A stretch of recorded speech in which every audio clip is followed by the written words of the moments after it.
నమస్తే, welcome to magazine story. All is well అనే పరిస్థితి ఒకటి ఉంటుంది. అప్పుడు అంతా నా ఇష్టం అంటూ హడావుడి చేసినా, హంగామా చేసినా, తోచినట్లు వ్యవహరించినా నడిచిపోతుంది. కానీ టైం బ్యాడ్గా ఉన్నప్పుడు కూడా తగ్గేదేలే అంటే కుదురుతుందా? అస్సలు కుదరదు.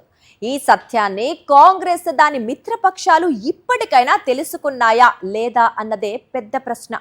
ఇండియా అలయన్స్ ఏర్పాటు దగ్గర నుంచి నేటి దాకా ఆ కూటమి కేంద్రంగా కనిపిస్తోంది ఏంటి? అభిప్రాయ భేదాలు, లుకలుకలు, అలకలు, ధిక్కార స్వరాలు. వీటి చుట్టూనే ఇండియా అలయన్స్ తిరుగుతోంది. ఇప్పుడు వీటన్నింటికి ఓటమి తోడైంది. ఇండియా అలయన్స్ లో బలంగా తమ ఉనికిని చాటుకున్న పార్టీలన్నీ ఇప్పుడు ఓటమి భారంతో కుంగిపోతున్నాయి. అదే సమయంలో బలంగా ఎన్డీఏని ఢీకొట్టడంలో అలయన్స్ అయోమయానికి గురవుతూనే ఉంది. అటు కాంగ్రెస్ ని విజయ తీరాన్ని నిలపలేక, ఇటు కూటమిని ఒక్కటిగా నిలపలేక వైఫల్యాల మధ్య తన ఉనికిని చాటుకుంటున్నారు రాహుల్ గాంధీ. దీనిపైనే ఇవాల్టి మ్యాగజైన్ స్టోరీ. మమతా బెనర్జీ పక్కా ఫైర్ బ్రాండ్. స్టాలిన్ నుంచి అఖిలేష్ యాదవ్ దాకా బలమైన ప్రాంతీయ పార్టీల అధినేతలు. ఇక కేజ్రీవాల్ సంగతి అయితే చెప్పక్కర్లేదు. వీళ్ళంతా అత్యంత బలంగా ఉన్నప్పుడు కూడా ఇండియా అలయన్స్ ఎప్పుడూ బలంగా కనిపించేది కాదు. గ్రూప్ పాలిటిక్స్, ఆధిపత్య పోరు మధ్య ఇండియా అలయన్స్ తన ఉనికిని చాటుకునేది. అలాంటిది ఇప్పుడు మమతా నుంచి స్టాలిన్ దాకా అంతా వీక్ అయిపోయారు. ఇక కేజ్రీవాల్ అయితే ఇండియా అలయన్సా, అసలు నాకు సంబంధమే లేదంటున్నారు. ఈ నేపథ్యంలో ఎన్డీఏ పోటీగా ఇండియా అలయన్స్ ని ప్రజల ముందు నిలబెట్టాలంటే అత్యంత దూకుడుగా వ్యవహరించాలి, వ్యూహాత్మకంగా పావులు కదపాలి, కూటమిలోని పార్టీలన్నీ ఐక్యంగా యుద్ధానికి సయ్యనాలి. కానీ ఇండియా అలయన్స్ లో అలాంటి వాతావరణం ఏమీ కనిపించడం లేదు. పై ఆర్భాటం తప్ప మోదీ అండ్ కోని ఢీకొట్టే శక్తి సామర్థ్యాలను కూడగట్టుకోవడంపై దృష్టి మాత్రం పెట్టడం లేదు. నరేంద్ర మోదీని ఢీకొట్టే ధీటైన నాయకుడు కానీ, పార్టీ కానీ, కూటమి కానీ దేశంలోనే లేదంటూ బీజేపీ ధీమా ప్రదర్శిస్తున్న వేళ ఈసారి లెక్కలు మారుస్తామంటూ ఇండియా అలయన్స్ తెరపైకి వచ్చింది. నిజానికి యూపీఏనే ఇండియా కూటమిగా అవతరించినా అటు కాంగ్రెస్ తో సహా కూటమిలోని భాగస్వామ్య పార్టీలు ఈసారి వార్ వన్ సైడ్ కాదని చెబుతూ వచ్చాయి. కానీ ఇండియా అలయన్స్ ఏర్పడిన నాటి నుంచి కూటమి అంతా ఐక్యంగా రాజకీయ సమరం చేసిన దాఖలాలు లేవు. ఎన్నికల వేళ సీట్ల సర్దుబాటు కేంద్రంగా కాంగ్రెస్ కి కూటమిలోని మిత్రపక్షాలకి వార్, కూటమిలోని మిత్రపక్షాల మధ్య ఆధిపత్య పోరు, అలకలు. ఆ తర్వాత ఎన్నికల ఫలితాల్లో కూటమి ఘోర పరాజయం. సార్వత్రిక ఎన్నికల నుంచి వరుసగా రాష్ట్రాల ఎన్నికల వరకు ఇదే పరిస్థితి. ఇండియా కూటమిని లీడ్ చేస్తోన్న కాంగ్రెస్ పరిస్థితి ఘోరంగా ఉంది. హఠాత్తుగా ఇండియా అలయన్స్ అంతా కలిసికట్టుగా సమరం చేయాలి, ఐక్యంగా బలంగా రాజకీయం చేయాలన్న సంకల్పాన్ని తెరపైకి తెస్తారు. ఆ తర్వాత జరిగేది మాత్రం వేరు. ఇప్పటిదాకా జరుగుతూ వచ్చింది ఇదే. కానీ ఇకపై అలా కాదు అంటున్నాయి ఇండియా అలయన్స్ లోని పార్టీలు. కానీ ఇకపై ఇండియా అలయన్స్ పరిస్థితి మరింత ఘోరంగా ఉంటుందని రాజకీయ పరిశీలకులు తేల్చి చెబుతున్నారు. ఎందుకంటే ఇప్పటిదాకా అలయన్స్ లోని పార్టీల మధ్య ఆధిపత్య పోరు సాగుతోంది, గ్రూప్ పాలిటిక్స్ నడిచాయి. కానీ ఇప్పుడు ఏకంగా కాంగ్రెస్ పార్టీ కూటమిలోని కీలక పార్టీ అయిన డీఎంకేకి వెన్నుపోటు పొడిచింది. అదే సమయంలో మమతా బెనర్జీ లాంటి ఫైర్ బ్రాండ్ పార్టీని కాపాడుకోలేని స్థితిలో అల్లాడిపోతున్నారు. ఇక కేజ్రీవాల్ అయితే ఎప్పుడో కూటమికి గుడ్ బై చెప్పేశారు. ఈ నేపథ్యంలో ఇండియా అలయన్స్ భవిష్యత్తు చుట్టూ క్రమంగా చీకట్లు కమ్ముకుంటున్నాయి. ఢిల్లీలో జరిగిన ఇండియా కూటమి సమావేశంలో కాంగ్రెస్ అగ్రనేతలు సోనియా గాంధీ, రాహుల్ గాంధీ, ఏఐసీసీ చీఫ్ మల్లికార్జున ఖర్గేతో పాటు టీఎంసీ అధినేత్రి Mamata Banerjee, SP chief Akhilesh Yadav, RJD నేత Tejashwi Yadav, NCP SP MP Supriya Sule, Jammu Kashmir CM Omar Abdullah, PDP chief Mehbooba Mufti సహా 25 పార్టీల నేతలు హాజరయ్యారు. ఎస్ఐఆర్ పేరిట ఓట్ చోరీ సహా ప్రస్తుతం దేశం ఎదుర్కొంటున్న 5 ముఖ్యమైన సమస్యలపై కలిసికట్టుగా పోరాడాలని ఇండియా కూటమి నిర్ణయించింది. జాతీయ రాజకీయాలను సమీక్షించడానికి, వ్యూహాలను సమన్వయం చేసుకోవడానికి ఇకపై ప్రతి 2 నెలలకు ఒకసారి సమావేశం కావాలని భాగస్వామ్య పక్షాలు తీర్మానించాయి. విపక్ష కూటమి తదుపరి భేటీ ఆగస్టు నెలలో హైదరాబాద్ లో జరగనుంది. It was agreed that all of us parties would meet every 2 months. The next meeting will be held in Hyderabad on 8th August. Then 5th point, Parliament coordination will continue during the monsoon session with daily morning meetings in the office of the Honorable, as usual, the leader of opposition party. బావుంది. ప్రతి 2 నెలలకు ఒకసారి సమావేశం అవడం దగ్గర నుంచి కలిసికట్టుగా పోరాటం చేయాలనుకోవడం వరకు అంతా బానే ఉంది. కానీ వాస్తవ పరిస్థితి మాత్రం అందుకు పూర్తిగా విరుద్ధంగా ఉందంటున్నారు రాజకీయ పరిశీలకులు. వరుసగా 3వ సారి మోదీ ప్రధాని అయ్యారు. ఎన్డీఏని ఓడించాలని ఎన్ని ఎత్తులు వేసినా అవన్నీ చిత్తవుతూనే ఉన్నాయి. ఈ నేపథ్యంలో భాగస్వామ్య పక్షాలను మరింతగా కలుపుకుని ముందుకు పోవలసిన బాధ్యత కాంగ్రెస్ మీద ఉంది. కానీ అందుకు విరుద్ధంగా డీఎంకేకి కాంగ్రెస్ హ్యాండ్ ఇచ్చిన తీరు అందరినీ ఆశ్చర్యపరిచింది. డీఎంకే అయితే కాంగ్రెస్ తమను వెన్నుపోటు పొడిచిందనే చెప్పింది. తమిళనాడు అసెంబ్లీ ఎన్నికల్లో విజిల్ మోత మోగించింది. మామూలు మోత కాదు, 2 ద్రవిడ పార్టీలను ఆ మోత కోత కోసి పారేసింది. విజయ్ అత్యంత ప్రజాదరణ ఉన్న హీరో, దళపతిగా అభిమానుల చేత కీర్తించబడే హీరో. ఇంతవరకు ఓకే, కానీ విజయ్ ప్రత్యర్థి పార్టీలేంటి? ఒకటి అధికార పార్టీ డీఎంకే, 2 ప్రతిపక్ష పార్టీ అన్నాడీఎంకే. డీఎంకే కావచ్చు, అన్నాడీఎంకే కావచ్చు, 60 ఏళ్లుగా ఈ 2 ద్రవిడ పార్టీలదే తమిళనాడులో అధికారం. 2 పార్టీలకు క్షేత్రస్థాయి నుంచి తిరుగులేని పట్టుంది. సంస్థాగత నిర్మాణం అత్యంత బలంగా ఉన్న పార్టీలు డీఎంకే, అన్నాడీఎంకే. ఇంతటి బలమైన పార్టీలను ఓటమి పాలు చేసి మెజారిటీ సీట్లు సాధించాడు విజయ్. కానీ మ్యాజిక్ ఫిగర్ ని మాత్రం అందుకోలేకపోయాడు. ఈ నేపథ్యంలో డీఎంకే కూటమిలో ఉన్న కాంగ్రెస్ టీవీకే వైపు మళ్లింది. కనీసం కాంగ్రెస్ పార్టీ తమతో సంప్రదింపులు చేయకుండా విజయ్ కి మద్దతివ్వడాన్ని డీఎంకే జీర్ణించుకోలేకపోతుంది. కాంగ్రెస్ డీఎంకేల పొత్తు 1971లో ప్రారంభమైంది. మధ్యలో అనేక సార్లు పొత్తులు అటు ఇటు మారుతూ వచ్చాయి. చివరిగా 2014లో 2 పార్టీలు విడిగా పోటీ చేశాయి. దశాబ్దానికి పైగా ఇరు పార్టీల మధ్య పొత్తు ఉంది. 2G స్కామ్లో రాజా, కనిమొళిలను అరెస్టు చేసి జైలు పాలు చేసినప్పుడు కూడా డీఎంకే యూపీఏ నుంచి బయటకు రాలేదు. అలాంటిది తమ పొత్తు వల్ల తమిళనాడులో 5 అసెంబ్లీ స్థానాలను గెలిచి తమతో ఒక్క మాట కూడా చెప్పకుండా టీవీకేకి మద్దతు తెలపడాన్ని డీఎంకే జీర్ణించుకోలేకపోతోంది. ఇండియా అలయన్స్ నుంచి డీఎంకే దాదాపు తప్పుకున్నట్టే. ఢిల్లీలో జరిగిన సమావేశానికి కూడా డీఎంకే హాజరు కాలేదు. ఒక బలమైన ప్రాంతీయ పార్టీని కూటమికి దూరం చేసిన కాంగ్రెస్ విపక్షాలను ఏకతాటిపై నిలపగలదా అన్నది పెద్ద ప్రశ్నగా మారింది.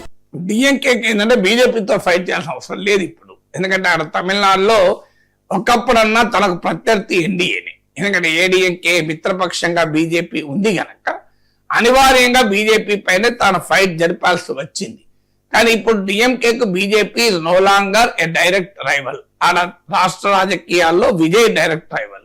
విజయ్ తో కాంగ్రెస్ పార్టీ కలిసి ఉంది. బీజేపీకి 1 సీటే ఉంది. BJP is not relevant in Tamil Nadu politics. ADMK third player గా ఉంది. ఒక దశలో డిఎంకే ఏడీఎంకేలు కలిసి కూడా ప్రభుత్వాన్ని ఏర్పాటు చేస్తాయన్న వార్తలు వచ్చాయి. సో ఈ మారిన పొలిటికల్ సిచ్యువేషన్ వల్ల డిఎంకే రావడం లేదు. సో డిఎంకేకి బీజేపీతో కొట్లాడే అవసరమే లేదు కనుక రావడం లేదు. ప్రస్తుతం దేశంలో ఎన్డీఏ, ఇండియా కూటములే ప్రధానంగా ఉన్నాయి. థర్డ్ ఫ్రంట్ రాలేదు. కాంగ్రెస్ తో ఉండమని డీఎంకే కరాఖండిగా చెప్పేసింది. ఇండియా కూటమి నుంచి బయటకొచ్చింది. మరోవైపు ఎన్డీఏను నడిపిస్తున్న భాజపాను రాజకీయ శత్రువుగా చూస్తోంది. ఈ నేపథ్యంలో జాతీయ స్థాయి రాజకీయాల్లో ఎలా స్పందిస్తుందనేది ఇప్పుడు ఆసక్తిగా ఉంది. ఇండియా అలయన్స్ వైపు చూసే ఆలోచనే లేదన్న డీఎంకే రాబోయే రోజుల్లో అప్పటి రాజకీయ సమీకరణాలను బట్టి ఎన్డీఏ వైపు చూసినా ఆశ్చర్యపోనక్కర్లేదని పరిశీలకులు విశ్లేషిస్తున్నారు. డీఎంకేని చేజేతులా దూరం చేసుకున్న కాంగ్రెస్ విపక్షాలను కలిసికట్టుగా ఉంచగలుగుతుందా అన్న ప్రశ్న ఒకవైపు హల్చల్ చేస్తోన్న వేళ ఇండియా కూటమిలోని పార్టీలు తమ బలాన్ని కోల్పోతున్న తీరు కూడా చర్చనీయాంశంగా మారింది. 2024 లోక్సభ ఎన్నికల ఫలితాల తర్వాత కేజ్రీవాల్ ఇండియా అలయన్స్ కి గుడ్ బై చెప్పేశారు. ఇక ఫైర్ బ్రాండ్ గా పేరు పొందిన మమతా బెనర్జీ తన పార్టీని కాపాడుకోవడం ఎలాగో అర్థం కాక అయోమయంలో ఉన్నారు. ఈ నేపథ్యంలోనే డీఎంకే లాంటి పార్టీని కాంగ్రెస్ దూరం చేసుకుంది. మిత్రపక్షాలను దూరం చేసుకోవడంలో కాంగ్రెస్ చూపిస్తోన్న చొరవ కూటమిని బలోపేతం చేయడంలో మాత్రం చూపించలేకపోతోంది. ఇలా అన్ని వైపుల నుంచి నెగటివ్ వైబ్రేషన్స్ షేక్ చేస్తున్న వేళ ఇండియా అలయన్స్ ని శక్తివంతంగా మార్చడం రాహుల్ గాంధీ వల్ల అవుతుందా అన్న చర్చ ఒకవైపు సాగుతుంటే, ఇండియా అలయన్స్ దాకా ఎందుకు, ముందు కాంగ్రెస్ ని బలోపేతం చేయడం రాహుల్ కి సాధ్యమా అన్న చర్చ మరోవైపు సాగుతోంది. షాకుల మీద షాకులు, దెబ్బ మీద దెబ్బ, నువ్వెంత అంటే నువ్వెంత ఎపిసోడ్స్, జంపింగ్ జపాంగ్ సాంగ్స్. అబ్బో, ఒక్కటేమిటి, ఇండియా కూటమి ఏర్పడిన నాటి నుంచి జరుగుతూ వచ్చిన రచ్చ సాధారణమైంది కాదు. బలమైన విపక్ష కూటమిగా ప్రజలకు దగ్గర కావటంలో తొలి నుంచి విఫలం అవుతూనే వచ్చింది. ఇప్పుడు మరింత క్షీణించింది. బలమైన విపక్ష కూటమిగా ప్రజలకు దగ్గర కావటం సంగతి తర్వాత అసలు ఇండియా అలయన్స్ లో బలమైన పార్టీలు ఎన్ని ఉన్నాయి అని ప్రశ్నించే దగ్గరకు వచ్చింది పరిస్థితి. కాంగ్రెస్ కి అలయన్స్ లోని ప్రాంతీయ పార్టీలకు మధ్య గ్యాప్ అంతకందుకు పెరుగుతోంది తప్ప తగ్గటం లేదు. అటు చూస్తే మోదీ నాయకత్వంలో ఎన్డీఏ దూసుకుపోతోంది. ఈ నేపథ్యంలో ఇండియా అలయన్స్ ఇకపై ఎలాంటి వ్యూహాలకు పదును పెట్టబోతోంది? ముందు కూటమిలో కుంపట్లను చల్లార్చడం మీద పార్టీలు దృష్టి పెడతాయా? ప్రజా సమస్యలే అజెండాగా ముందుకు సాగాలని ఇండియా కూటమి నిర్ణయించింది. దాదాపు 2 ఏళ్ల తర్వాత సమావేశమైన ఇండియా కూటమి కేంద్రంపై పోరాటంలో అనుసరించాల్సిన వ్యూహాలపై చర్చించింది. ప్రజాస్వామ్య విలువలను కాపాడుకునేందుకు కలిసికట్టుగా ముందుకు వెళ్లాలని విపక్ష నేతలు డిసైడ్ అయ్యారు. ఇంతవరకు బానే ఉంది. కానీ ఇదే కూటమిలోని నేతలు ఇదే ఇండియా అలయన్స్ నాయకత్వంపై 4 నెలల క్రితం చేసిన వ్యాఖ్యలను ఒకసారి గమనిస్తే అసలు ఇండియా కూటమిలో ఎంత ఐక్యత ఉందో, ఎన్ని లుకలుకలు ఉన్నాయో అర్థమవుతుంది. 2026 ఫిబ్రవరిలో కాంగ్రెస్ సీనియర్ నేత మణిశంకర్ అయ్యర్ పెద్ద బాంబే పీల్చారు. ఇండియా అలయన్స్ సారథ్య బాధ్యతలను ప్రాంతీయ పార్టీలకు అప్పగించాలని రాహుల్కి సూచించారు. అక్కడితో మణిశంకర్ అయ్యర్ ఆగిపోలేదు.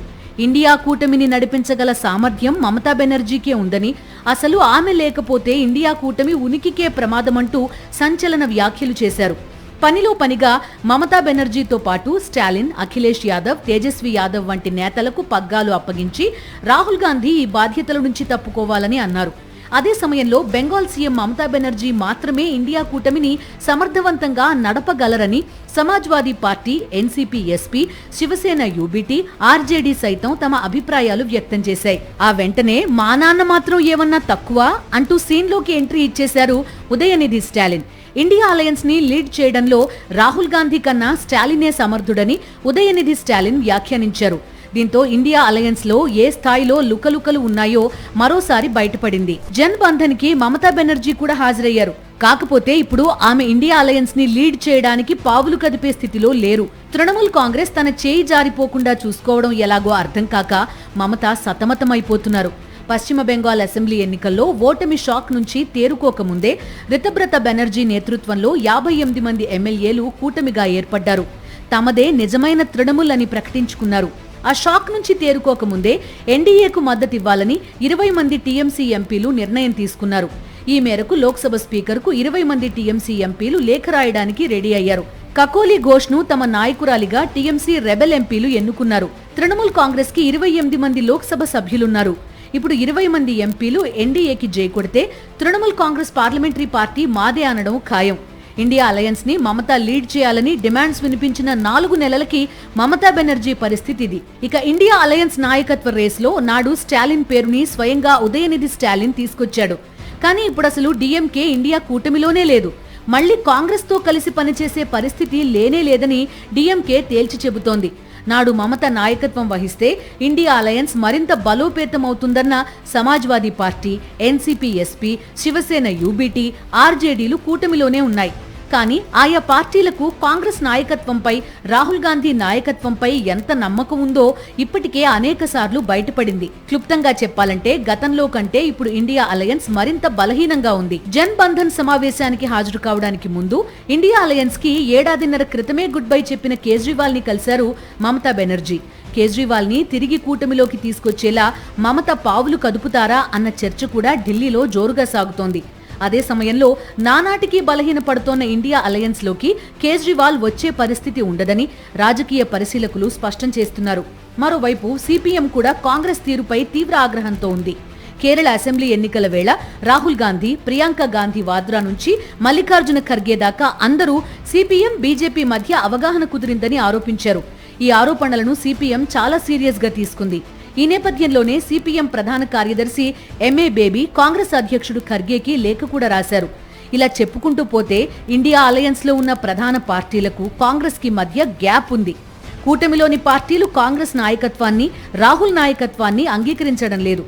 అయితే ప్రస్తుతం మమత బలహీనపడ్డంతో విపక్షాలు మౌనంగా ఉన్నాయని రాజకీయ పరిశీలకులు విశ్లేషిస్తున్నారు. ఈ నేపథ్యంలో కూటమిని బలోపేతం చేయడం, కూటమిలోని పార్టీలకు తన నాయకత్వం మీద భరోసా కల్పించడం రాహుల్ గాంధీకి సాధ్యమేనా అన్న చర్చ దేశవ్యాప్తంగా సాగుతోంది. కాంగ్రెస్ మార్క్ పాలిటిక్స్ ఈ బ్రాండ్ మామూలుది కాదు.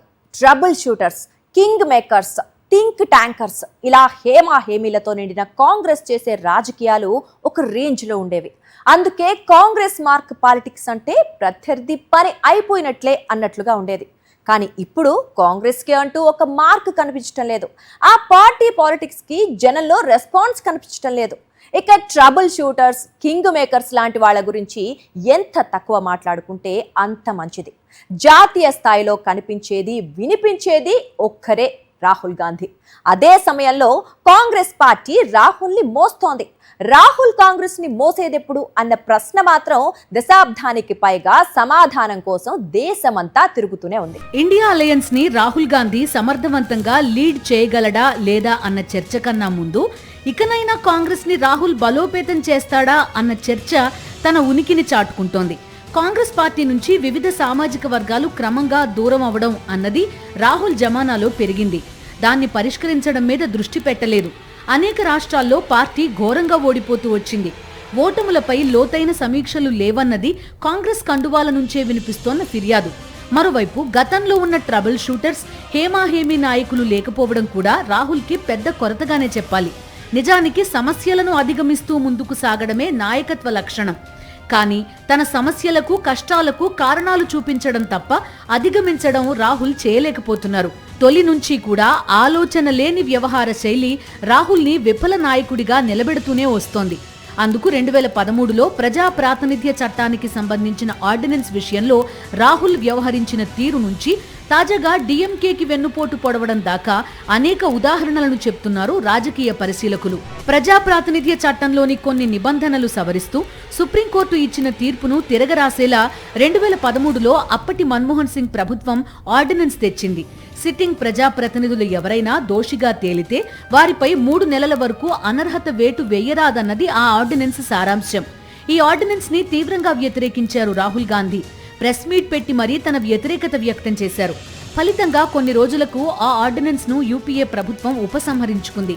ప్రజాప్రతినిధులు దోషిగా తేలిన వెంటనే అనర్హుల్ని చేసే నిబంధన అమలైంది. అక్కడ సీన్ కట్ చేస్తే 10 ఏళ్ల తర్వాత 2023లో ఒక పరువు నష్టం కేసులో రాహుల్ గాంధీ దోషిగా తేలడంతో వెంటనే ఆయనపై అనర్హత వేటు వేస్తూ లోక్సభ సచివాలయం నిర్ణయం తీసుకుంది. ఆ అనర్హత వేటుని రద్దు చేయడానికి రాహుల్ చాలా పాట్లే పడాల్సి వచ్చింది. అలానే కేంద్ర ప్రభుత్వం ఈ ఏడాది ఫిబ్రవరిలో ఏఐ ఇంపాక్ట్ సదస్సు నిర్వహించింది. ఆర్టిఫిషియల్ ఇంటెలిజెన్స్ లో భారత్ సత్తాని ప్రపంచానికి చాటడంతో పాటుగా ఏఐ రంగంలో భారత్ ఎంత కీలకమో చాటి చెప్పడమే లక్ష్యంగా ఈ సదస్సుని భారత ప్రభుత్వం నిర్వహించింది. ఏఐ ఇంపాక్ట్ సదస్సు కేంద్రంగా ప్రపంచ దేశాలన్నీ భారత్ వైపు చూస్తున్న వేళ యూత్ కాంగ్రెస్ సభ్యులు సదస్సులో తమ షర్ట్లు తీసేసి నిరసన తెలిపారు. భారత్ అమెరికా వాణిజ్య ఒప్పందానికి, కేంద్ర ప్రభుత్వానికి వ్యతిరేకంగా ఆయా టీషర్ట్లపై నినాదాలు ముద్రించి ఉన్నాయి. యూత్ కాంగ్రెస్ సభ్యుల తీరు దేశాన్ని కించపరచడంతో పాటుగా ప్రపంచ దేశాలు మన ఐక్యతని ప్రశ్నించేలా ఉందన్న విమర్శలు బలంగా వినిపించాయి. ఇక దశాబ్దానికి పైగా కాంగ్రెస్ తో పొత్తులో ఉన్న డిఎంకేకి మాట కూడా చెప్పకుండా విజయ్ పార్టీకి కాంగ్రెస్ మద్దతు ప్రకటించింది. ఫలితం ఇండియా కూటమి నుంచి డిఎంకే బయటకు వెళ్లిపోయింది. ఒక బలమైన పార్టీని ఇండియా కూటమి కోల్పోయింది. కాంగ్రెస్ పార్టీ అధ్యక్షుడిగా మల్లికార్జున ఖర్గే ఉన్నప్పటికీ పార్టీని నడిపించేది రాహుల్ గాంధీనే అన్న విషయం అందరికీ తెలిసిందే. పార్టీ బాధ్యతలను అధికారికంగా తీసుకోకపోవడం అన్నది ఓటములను మరొకరి ఖాతాలో వేయడానికి అన్న విమర్శ ఎన్నో ఏళ్ల నుంచి వినిపిస్తోంది. అయినా ఈ విషయంలో రాహుల్ తీరులో ఎలాంటి మార్పు రావడం లేదు. అలానే 75 ఏళ్ల వయసులో కూడా ప్రధాని మోదీ యువతను ఆకర్షిస్తుంటే 50లలో ఉన్న తాను ఎందుకు వెనకబడిపోతున్నానన్న ప్రశ్నకి రాహుల్ సమాధానం అన్వేషించినప్పుడే కాంగ్రెస్ తలరాత మారుతుందని పరిశీలకులు విశ్లేషిస్తున్నారు. 2027లో అత్యంత కీలకమైన ఉత్తరప్రదేశ్ అసెంబ్లీ సమరం ఉంది. ఈ ఎన్నికల సమరానికి మోదీ సేన సమరోత్సాహంతో సై అంటే సై అంటోంది. కానీ ఇటు ఇండియా అలయన్స్ మాత్రం మేకపోతు గాంభీర్యం ప్రదర్శించే దగ్గరే ఉంది. ఈ నేపథ్యంలో రాహుల్ గాంధీ మోదీకి దీటైన నాయకుడిగా తనను తాను ఎక్స్పోజ్ చేసుకుంటూ ఇటు కాంగ్రెస్ లో సమరోత్సాహం నింపుతూ అటు ఇండియా కూటమిలో ఐక్యతని పెంచుతూ ఎలా ముందుకు సాగుతారన్నది చర్చనీయాంశంగా మారింది. ఇది ఇవాల్టి మ్యాగజైన్ స్టోరీ. మరో ఇంట్రెస్టింగ్ టాపిక్ తో మళ్ళీ కలుద్దాం. అంతవరకు స్టే ట్యూన్ టు సాక్షి.